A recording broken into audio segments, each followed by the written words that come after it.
All right, we are live on another edition of the Edlow podcast. Subscribe, subscribe, subscribe. So I am here with Kenn Scott. Kenn, welcome to the Edlow podcast.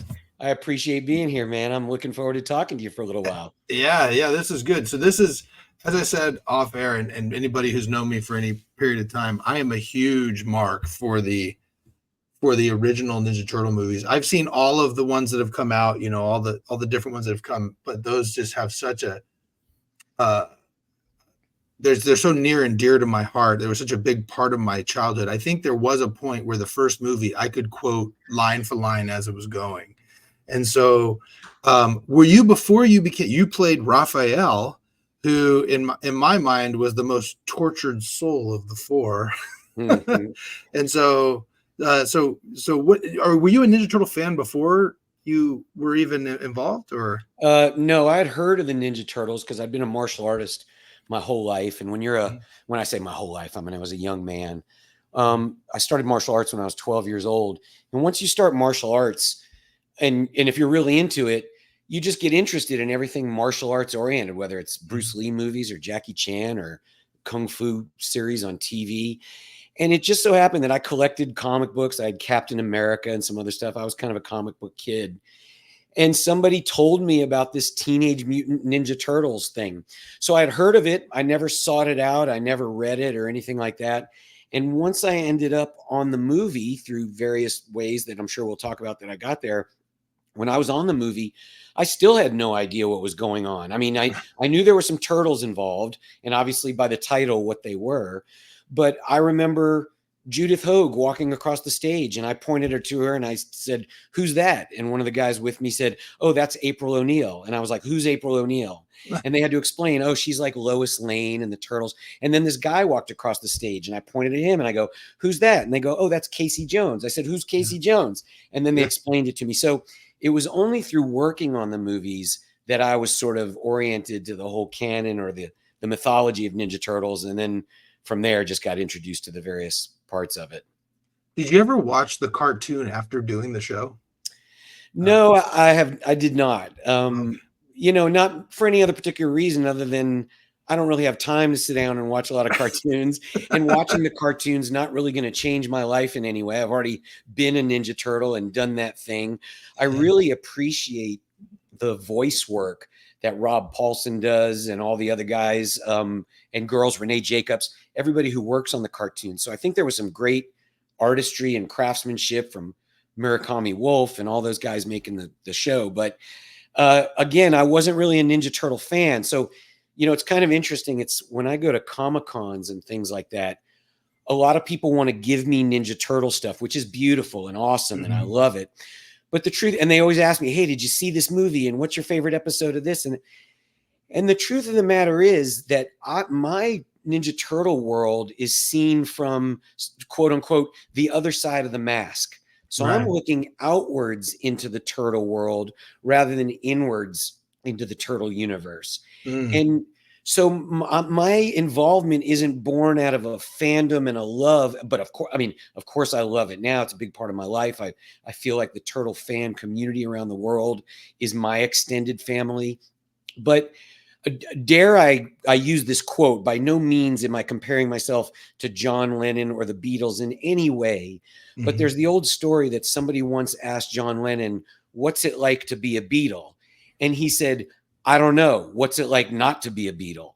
And so that's kind of my experience too, is being Raphael. I know it from this side. So other than a couple of NECA figures and a Funko Pop or two that I have that speak to me because they're characters that I played and stuff, I don't really have any Ninja Turtle stuff anywhere. So I love it, but I love it from the other side of the mask. Yeah, that's interesting. It's funny because the reason I bring it up was the cartoon. I watched the cartoon as a kid before the movie came out, and the movie is so much different than the cartoon was. But yet, it was also like sometimes when that happens, people are kind of let down. Like I think of like the He-Man movie, kind of compared to the He-Man cartoon. It was the same thing, but it was just a flop. Whereas the Ninja Turtle movie, even though it was so different, it really got a cult following. You know what I mean? Like people still loved it. Well, I mean, you're comparing the same paradigm of cartoon to live action movie, but we're also comparing kind of apples and oranges a little bit. When you look at He-Man with Dolph Lundgren, that was a Canon Films production, I believe, if I'm not mistaken. And Canon produced a certain type of film a certain way, and they did their thing and whatever it was. When you look at Ninja Turtles, you're talking about a Jim Henson movie. And the original director, Steve Barron, was involved because he had worked deeply with Jim Henson previous to his other work. Not only that, Steve Barron, the director of Ninja Turtles, was one of the most visionary music directors of the time. A lot of people don't know this, but he directed the Billie Jean video with Michael Jackson, where he's walking on those glass things, the tiles that light up. He directed the Dire Straits video, Money for Nothing, which was the first computer generated sort of video movie.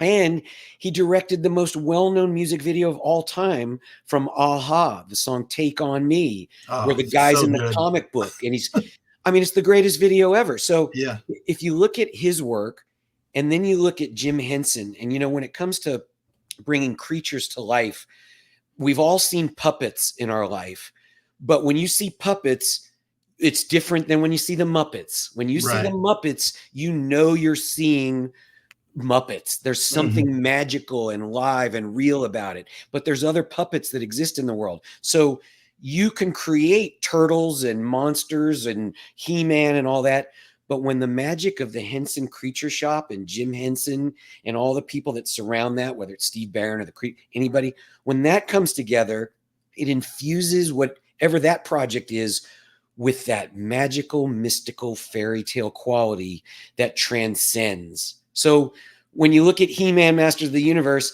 and then you look at Ninja Turtles had the advantage of all this other ammunition to sort of propel it forward. That being said, when you took Ninja Turtles, they were both big, He-Man and Ninja Turtles, man, Ninja Turtles did it just right. When that movie poster came out, and on the movie poster, the tagline was something like, "This is no cartoon, dudes." And it was like, people just couldn't wait. And it took that fantasy cartoon thing we had going on, and it made it real, but it made it so dark and so just out of perfect lighting, and you couldn't really see it all, that there was enough of that magical, dangerous quality about it that really was very intriguing. I always say to people, the first Ninja Turtle movie, people always kind of say, I really like the first one. I've been doing this so long. I've heard so much data and so much feedback. I think one of the things that separates that first movie from the others is it's so visceral. You can touch it. It's real guys in real suits. It's not CGI. And, when I go and I watch the Avengers, I love it. I love Captain America and Chris Evans jumping around and Iron Man and all that. As soon as I see the Hulk, there's a part of my willing suspension of disbelief that subconsciously separates me from that character or the movie, because I know I'm looking at a computer generated thing. Right. And it's only going to get better and better and better, and we won't be able to tell, and that'll be great. But the difference between then and now is, with those turtles, you could reach out and touch them. They were real guys in real suits with real light bouncing off them and there was just something visceral. And when you take that and you combine it with the darkness of the first movie that kind of hid some of the silliness in the shadows, and you also make that first movie dangerous.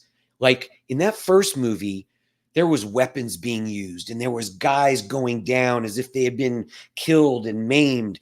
And when the kids are working for the shredder, Sam Rockwell, who's in the movie, he comes out and he says, "Hey kids," and he offers them cigarettes. He's like, "You want regular or menthol?" And they're drinking liquor, and that's dangerous. That's almost an R-rated, kind of PG-13 thing. And subsequent movies that have come out after that are a lot more kid-friendly, including the live-action ones. But I think those elements, the visceral quality, the magical aspect of Jim Henson, and the dangerousness of that first one is what set it all aflame. Yeah, I agree. And, there was just something, you hit something on the head there. I've talked with a lot of my friends who are big movie buffs, that I think that modern CGI, while cool, kind of killed a lot of the magic. Because even it's not just Ninja Turtles, but also Labyrinth, Dark Crystal, like, all of these different movies that you watch where, like you said, there's a realism to it because they are real people behind the suits, behind the mask. Now, how did you become Raphael? Well, that's so interesting you would ask, Josh. And you can read about it all in my book, Teenage Ninja: The Mutant Turtle, because it's quite a long story, but I can give you the short version of it. It's kind of a wacky adventure. When I was 13 years old, I decided I wanted to be an action hero in the movies. I was doing martial arts. I was fantasizing about being those guys. I was idolizing Jean Claude Van Damme and Chuck Norris, and Bruce Lee, Jackie Chan, on and on and on. So I did whatever I needed to do to prepare for that goal. My brother wanted to be a doctor, so he was part of doing science things and all the things he could do to go towards being a doctor. And I wanted to be an action hero, so I was doing martial arts and studying acting and learning to ride motorcycles and horses and fencing and just all this kind of stuff. Went to school, got a film degree, so I would understand the concept. And then they built a movie studio in North Carolina, which is where I grew up. And Dino De Laurentiis, I guess the story's going to be longer than I thought. Dino De Laurentiis, the movie producer, who's very famous, produced Serpico with Al Pacino, Flash Gordon, Conan the Barbarian with Arnold Schwarzenegger. He built this movie studio in North Carolina, produced a bunch of stuff down there, Firestarter with Drew Barrymore and Maximum Overdrive with Emilio Estevez. So they were filming movies down there. Well, I went down there during my summers in college because I just was going to try to figure out how to break into the movies, because eventually I knew I was going to move to Hollywood. Ultimately, I dressed up like a pizza delivery guy. I snuck into the movie studio. I met some people that knew what movies were coming. They got me involved. I ended up auditioning for this movie called Teenage Mutant Ninja Turtles. And there's a whole long saga about how that movie came to North Carolina versus Canada and all that stuff.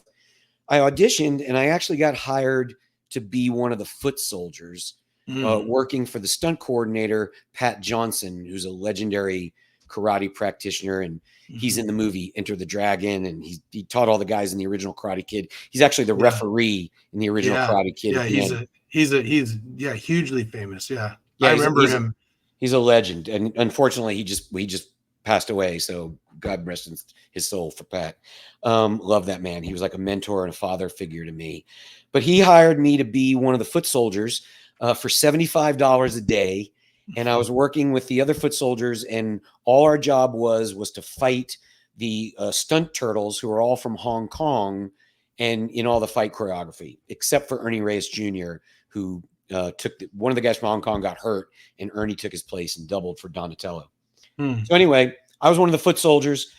This was me trying to live out my dream. It was my first job out of college. I was a ninja in a movie. I was like, that's a pretty awesome resume to have.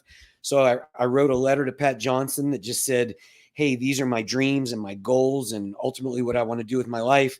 If there's anything you can help me do to get my Screen Actors Guild card, I'd really appreciate it, because that's a very difficult challenge for a new actor. So Pat Johnson sort of started mentoring me along. He appreciated what I was doing. I appreciated what he was giving me. The first thing he allowed me to do was I played the fellow Chucker in the first movie. So when Michelangelo faces off with the foot soldiers, Michelangelo goes, oh, a fellow Chucker, eh? And they do a nunchuck battle back and forth. I'm the guy in black doing all the nunchucks. Oh, nice. And so because I did that, and then I did some speaking parts as a foot soldier, I call for the battle axes. I'm the one that goes, Bacentos, now! And I grab the axe and I'm chopping at the floor. That got me my Screen Actors Guild card. So I'm having the best time of my life. It's early on in the movie. And then lo and behold, the fight scene where Raphael meets Casey Jones in Central Park, we're shooting that fight scene. And the guy who was the stunt double for Raphael falls in the trash can and breaks his nose. And once he broke his nose, he couldn't wear the Raphael suit anymore. So the producers were desperate. They went to the Henson Creature Shop. The Henson Creature Shop went to Pat Johnson and said, we need somebody to fit in the Raphael costume. That guy's already doing it. Well, they basically said to me, if you can fit in the Raphael costume, you'll be the new Raphael. So I went to the Creature Shop. I sucked my gut in. I squeezed into that skin tight rubber suit. And again, a lot of stuff went on, a lot of details and everything. But once they put the head on me, they looked at me and they said, well, you're the new Raphael. And for the next 2 movies, that was my job. Nice. So how excited were you to get to move in to be one of the turtles as someone who wanted to actually, pursue acting? It was the most exciting moment of my life at that point. Right. Previous to that, because I wanted to be an action hero in the movies, Pat Johnson hired me to be a foot soldier. That was the best day of my life because, again, my first job out of college, I got hired to be a ninja. Then I got the fellow chucker scene and the talking scenes. I was like, that's the best day of my life now because I now elevated. And then I became one of the action here, one of the stars of the film. In a way, there's a lot of us contributing to that character. Josh Peiss, the bodysuit actor, and David Greenaway, who was the puppeteer from the Henson Group, myself, and Josh, and then Lori Faso, who brought the voices. So a lot of us came together to do it. But becoming one of the titular characters, I was like, this is the greatest day of my life. So I was very excited. Yeah. Yeah. So, and then also the movie was successful. I mean, how cool was it when it became a big success? Were you hoping that would kind of translate into more work? Certainly. When you're an actor, you hope that any job will translate into more work. It was so great to see the film take off. Nobody knows how big people always ask, did you know how big it was going to be? Nobody knows. That's like asking somebody, did you know your video was going to go viral? Right. There's no way. Everybody was gambling that it would be successful. That's why New Line and Golden Harvest invested, $7 or $8 million in this thing, and then all the prints and advertising. So they're betting that it was going to be big, but they had no idea it was going to be quite as big as it was. So when it was, we were all just like walking on clouds. It was like, man, this is great. Every person who was associated with it felt pride and joy in the whole thing. So when I then went, because we shot the movies in North Carolina, after the second one was done, I immediately moved to Los Angeles to pursue the rest of my career. It was a cold splash of reality in my face when I realized that when you're in a rubber suit like that, nobody gives a shit who you are as an actor.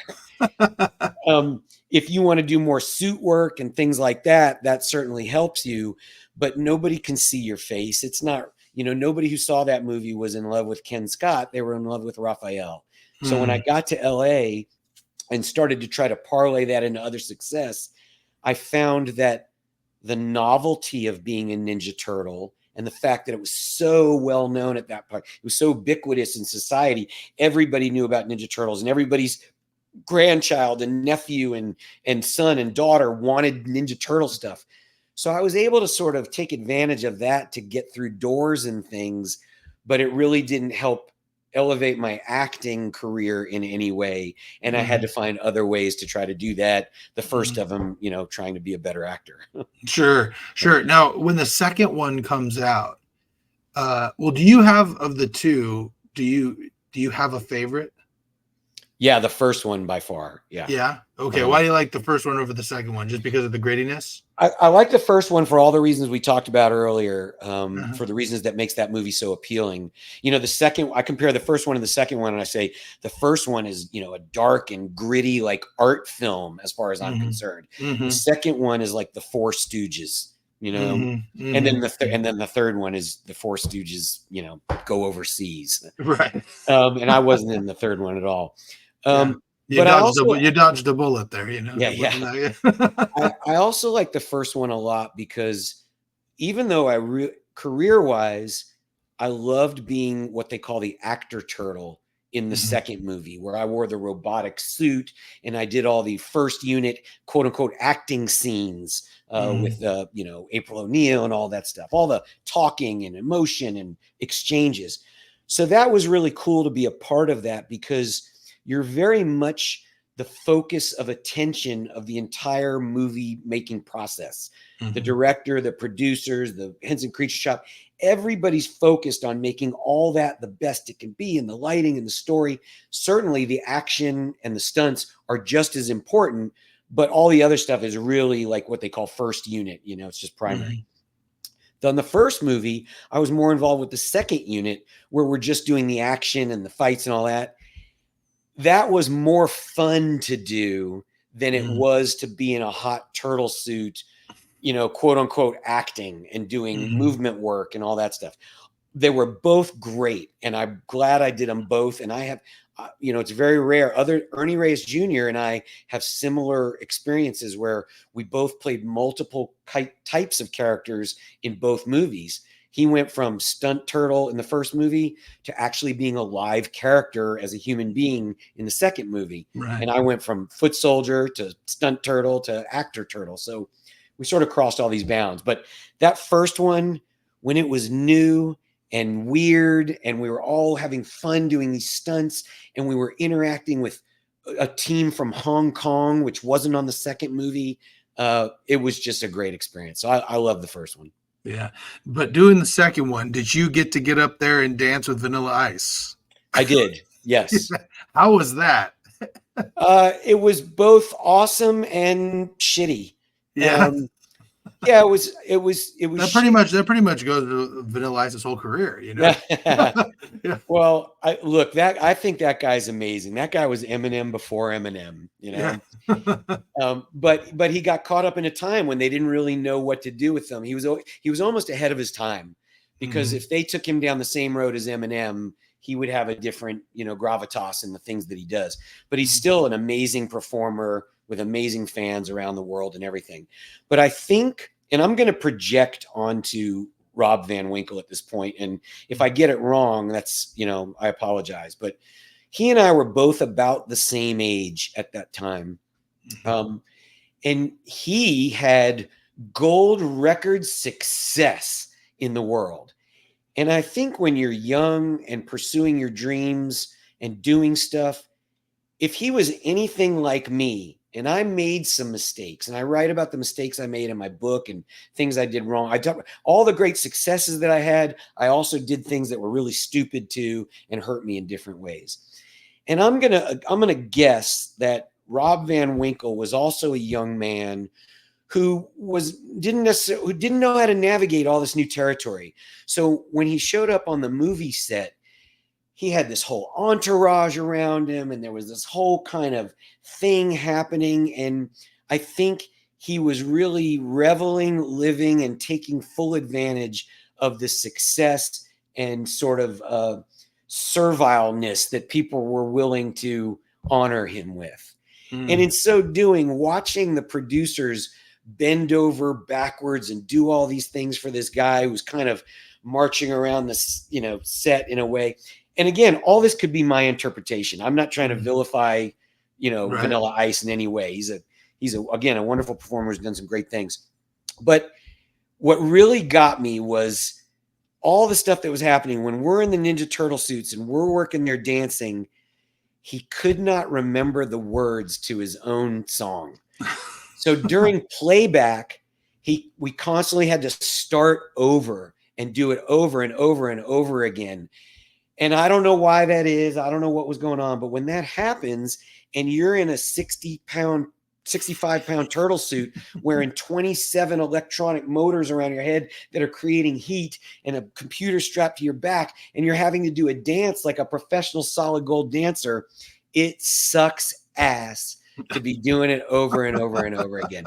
So my little ornery 21-year-old self just started to get really mad inside that turtle suit at Vanilla Ice, and throw in on top of that I was hung over as shit, and I was feeling terrible, so terrible, and having to do it so many times that eventually, as we got near the end, I couldn't do it anymore. And my stunt double, Ho Sung Pak, had to come up and do some of the dance for me. Oh, wow. Yeah. Man, that's interesting. Yeah, that I think that when people think of at least people my age, when they think of that movie, they remember the ninja rap more than anything because of that, because he was so hot at the time and being in that movie. So, and he travels around now with guys in Ninja Turtle suits and performs that song. And when he does, it's one of the biggest hits he's got. I mean, he's got a few, but that is right up there. That's one with of the bigger ones. Ice Baby, Man.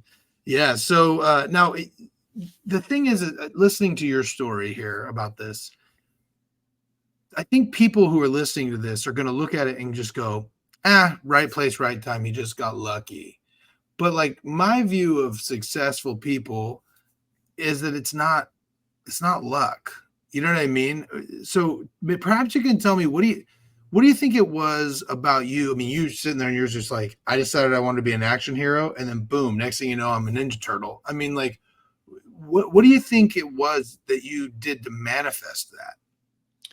Well, there's kind of an old, I hesitate to call it a cliche. There's kind of an old cliched phrase, which is, it could be luck, because luck is when preparation meets opportunity, Right. right? It's Mm-hmm. not just, oh, I was walking down the street and $1 million fell in my pocket. Right. People could say, right place, right time, but if you don't have the capability and the capacity to handle the opportunity that's presented to you, or if you don't put forth the energy that creates that opportunity, it's not just going to fall your way. So for me, I can't necessarily put my finger on one thing, but I know that my application of the law of attraction and my total commitment and unyielding desire to do what I wanted to do with passion, compassion, passion, and ambition was an unstoppable force. And the only thing that could stop that force would be me doing something to trip myself up in some way. That's how I felt as I was moving forward in my life. And a long time ago, a guy named Napoleon Hill wrote a book called Think and Grow Rich. I think he wrote it in the 30s, if I'm not mistaken, but I could be wrong about that. And in the book, Think and Grow Rich, he talks about what the most successful people in the world do to accomplish the things they accomplish. But what's interesting in this book is he never says what it is. He only gives indications and stories of people living this thing to achieve their success. And when you look through the stories and you start to figure out what that paradigm is, you start to see that it's people that their belief system, and that they can't be lying to themselves. It can't be a false thing. Their belief system is, I am going to do this thing, and it's undeniable. It's unquestionable, and nothing is going to stop me from doing it. There's no doubt. There's no issues. There's no false bravado of, boy, I really hope I can do this, but really secretly, I think I might fail. It's like, nope. As long as I do this stuff, I'm on my way to do this.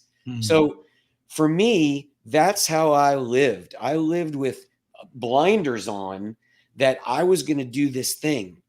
And so the way, right place, right time. Well, I would not have been in the right place if I didn't disguise myself like a pizza delivery guy and sneak onto a movie lot.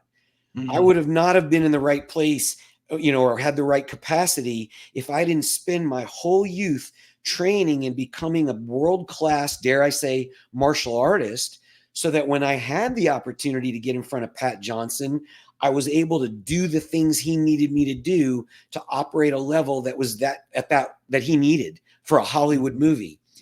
If I didn't have the audacity to write a letter to Pat Johnson to say, these are my goals and dreams, can you help me?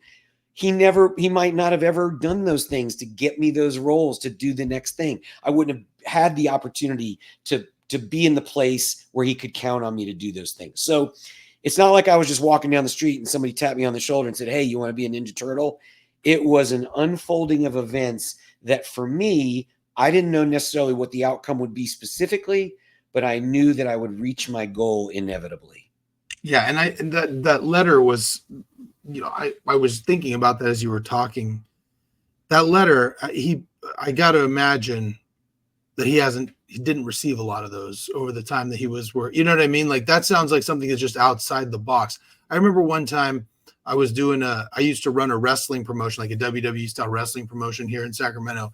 And I remember there were other people who would do it. And every time the WWE, I'm in Sacramento, they'd come to the old Arco Arena. And when they would come, all the wrestling promotions would like try to hand out flyers secretly out in the parking lot where security, but they're not supposed to do that. And so I walked up there and they're like, oh, we got to be real careful. And I said, you know what? That's stupid. Why don't I just go up there and ask them what I need to do? Like, You know what I mean? And they're like, oh, don't do that. You're going to ruin it for all of us. And I walked up to the ticket window and I go, hey, listen, I run a wrestling promotion. It's a charitable thing. What do I got to do to like hand out just some flyers to the fans who might want to come and participate? And then they're like, after a few minutes, they were like, we'll set up a table next time we're here for you inside. You know what I mean? You can put your stuff out there. Here's some merchandise for you. You can give some free merchandise away. And I was like sitting there and I was like, there were these other guys who were just sitting there and they just been running around a parking lot, handing out flyers, you know, trying to dodge police. And all I did was walk up there. And it's kind of the same thing with you. It's like, you know, there's probably 10, 15 Foot Clan at every single one of these things. And you're probably the only one who had the audacity to ask Pat Johnson to help you out. Yeah. You know what I mean? Yeah. And so it's interesting because it seems like the people who are willing to, a closed mouth doesn't get fed. Right. And so now working with Pat Johnson, he was kind of a mentor. Did you keep up with him over the years? Oh, most definitely. Yeah. Pat was not only a sort of a father figure to me on the movie, a mentor, taught me a lot, that principles that I still live with today. But then after the movie, we kept in touch and we worked together. He invited me to work on different projects. I worked on some films with him. Being one of his, I was like so many, I'm not the only one. There were many people that he mentored and fathered, but he would always say the same thing: Ken, my son, come with me. So he would call me up. I got to do amazing things. I got to spend time just with Pat and me working on this film Showdown in Little Tokyo with Dolph Lundgren and Brandon Lee. You know, Brandon Lee would subsequently go on to become legendary through, you know, unfortunately his tragic demise, but through The Crow and that movie. Well, I got to spend a couple of days with Brandon Lee before the movie started shooting, just watching Hong Kong Kung Fu films and him picking out choreography and stuff that he wanted to do. And then working with Pat a little bit on that. I got to work on a movie with Billy Zabka from Karate Kid and Cobra Kai. And in working with Billy and I then became friends and spent time together. So yeah, I would spend meals over at Pat Johnson's house with his family. So yeah, it was just, we spent a lot of time together. He continued to help me throughout my career and continued to support me. So he was, I used to call him every Father's Day. Nice. Did you, so Cobra Kai season 6 dropped today on Netflix. Have you been watching it? Have you been watching Netflix? Yeah, of course. I watched that because that, like so many people with Ninja Turtles, for me, when I watch that, I get to see all the characters that I loved now that they're older and coming back and making appearances in the show. But I also get to see people that I know. And I'm just like, oh, you know, and some of these people I haven't seen in years. I have not seen Billy Zabka in a long time. We used to be really great friends and go to parties together and hang out. And man, I remember that part of my life as so awesome. But now to see him and the other guys showing up on the show and everything and go, oh, I'm sitting with people, my friends, and I'm like, oh, there's so-and-so and there's so-and-so. It's a lot of fun. I have a good time. I had Sean Kanan on when I first started. He was the first celebrity to come on my podcast, and he couldn't have been a cooler guy. Yeah. You know what I mean? Just a super good guy. And Cobra Kai is actually, it's one of my favorites because I grew up on the Karate Kid. It was probably behind Rocky, my second favorite franchise. And so they've done such a wonderful stuff with that. Both John Avildsen movies. Yeah, I know. So you're a martial arts guy. Do you have a favorite martial arts movie? I have a couple just off the top of my head. Certainly Enter the Dragon with Bruce Lee is just a great movie. Classic, it's a martial arts classic, I'll say that. Yeah. The 36th Chamber of Shaolin, or the 36th Chamber of Death, or Master Killer. People know it by different names. Gordon Lee is in that movie. And it's about the development of the Shaolin Temple and the Kung Fu there. Love that movie. And then one of my favorite high flying movies is called either Tai Chi Master or Twin Dragons, depending on where you get it. But it's Jet Li and Michelle Yeoh together in this one movie, and I just absolutely love it. So those are three. If I was going to put together like a martial arts film festival, those three would definitely be in it. Plus so many more, but definitely those three. Awesome. So what are well, I always ask 3 different questions to everybody, and this might be a good time to ask these questions. You've had a career, you've been able to do a lot of amazing things in martial arts movies. What would you say first, out of all the things that you've done, what would you say is your biggest success in life? Making it to 57. Yeah. Why do you say that? I wanted to be an action hero, and part of being an action hero is I'm intrigued and love, adventurous and action-packed things. So in the course of my life, and so many people have done so many more things and crazier things and much more extreme. I'm like a dilettante. I'm a wannabe in everything I do, but I do a lot of things, and I don't do anything.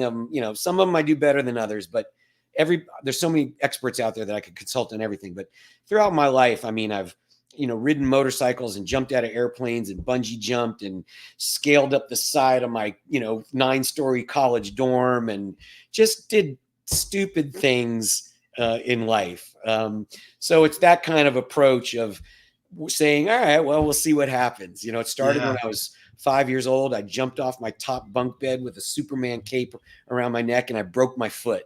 And that was the beginning. I broke so many things early on that the hospital was reaching out to the cops because they thought I was an abused child, because I actually went to the hospital one time when I was a kid, and they were taking the cast off of my leg and putting one on my arm.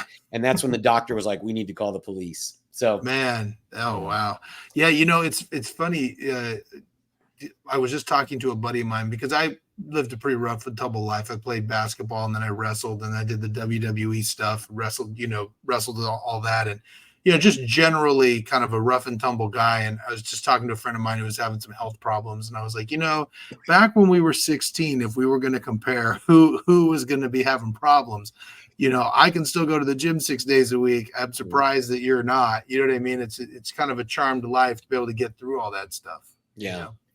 I could pick out little things, movies and writing a book and blah, blah, blah. But truly, I think making it to 57 with a love and supportive family, having a great group of friends, having a chain and a legacy of friends that my oldest friend I've known since I was 6 years old. And to this day, we're still the best of buds and in touch and all that kind of stuff.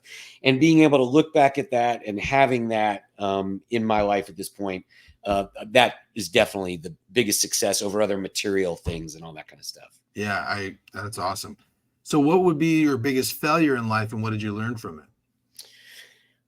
My biggest failure. All right. Without trying to be too philosophical, I think my biggest failure is I made some dumb decisions as I was moving into my acting career. I achieved all my goals that I set out to achieve. But I said earlier, the one thing that I would have to watch out for is myself. Mm-hmm. And that happened. So, because I did Ninja Turtles, and I went through all those steps where I kept having the greatest day of my life. I was a ninja, then a stunt guy, and then this kind of ninja. And then I moved to Hollywood and I started getting hired to do stunt work. And I did this whole other thing where I created a fake management company because I wanted to figure out how to break into action movies. And so I did some research and I figured out all the companies that were making Jean Claude Van Damme movies and Don the Dragon Wilson and Cynthia Rothrock and all those, whoever was making action movies. I figured out where their address was and what the producers' names were and all that stuff. And I put together a whole package and I created a fake. This was before the internet.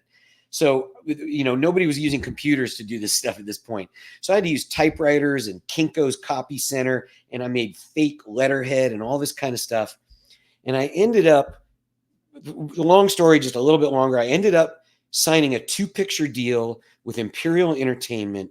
The company that made Lionheart was Jean Claude Van Damme. And they signed me to a 2-picture deal. One of those movies was most likely going to be Double Dragon, based on the comic books. But before Double Dragon, they were going to make a movie originally it was called Full Contact, but it ended up becoming Showdown.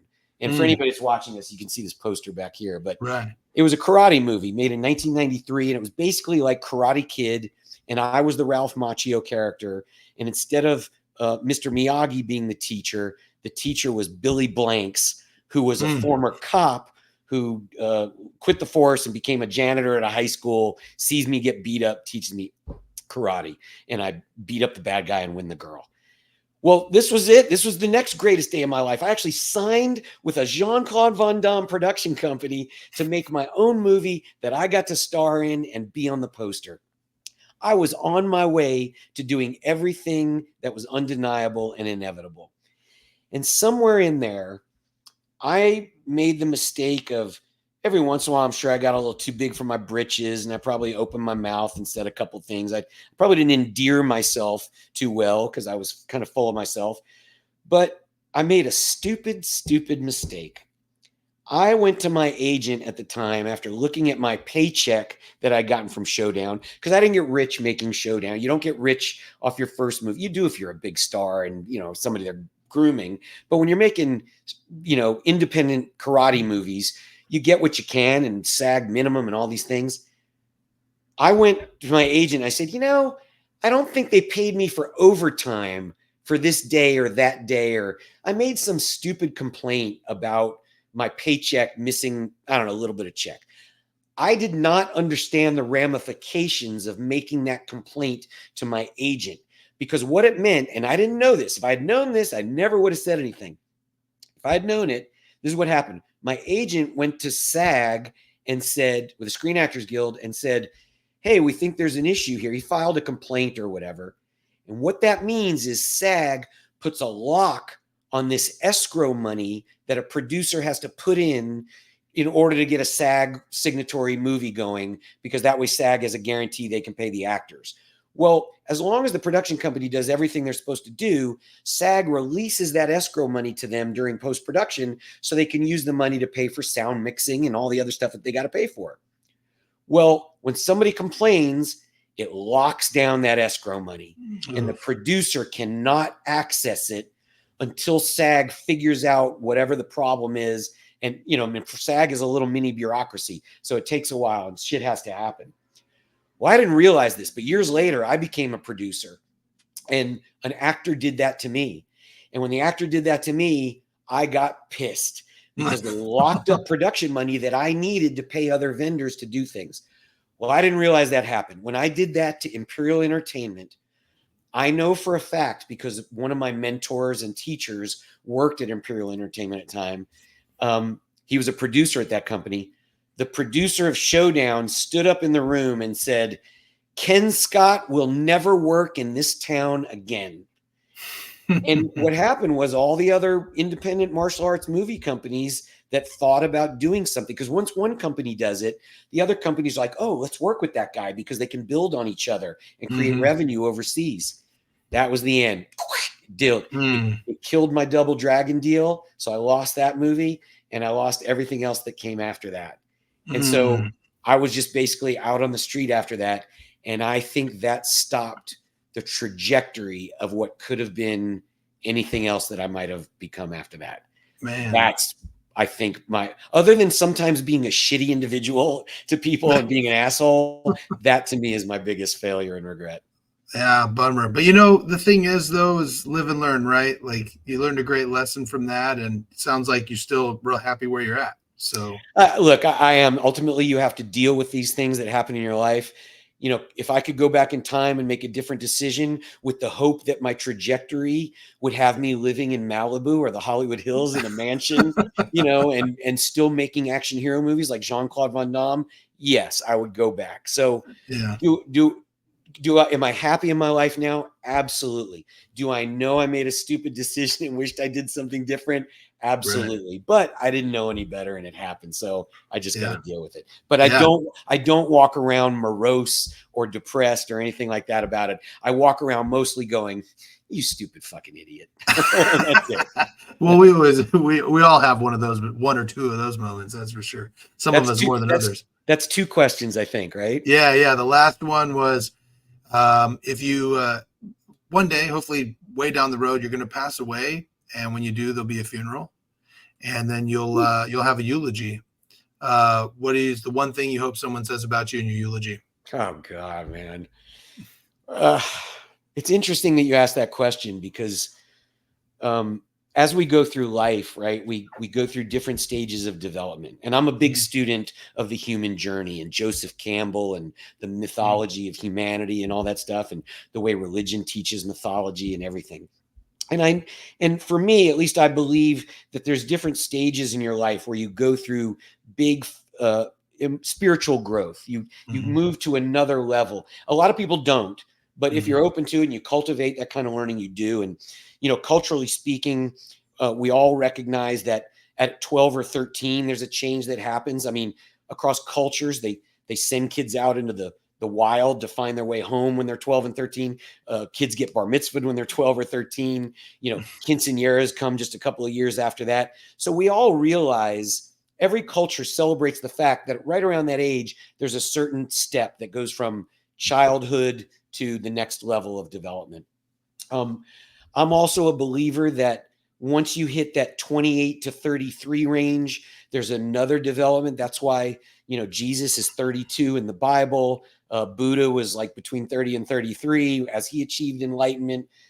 Dante, when he writes about the Inferno, he writes about man being in his 30th year, having near-death experience.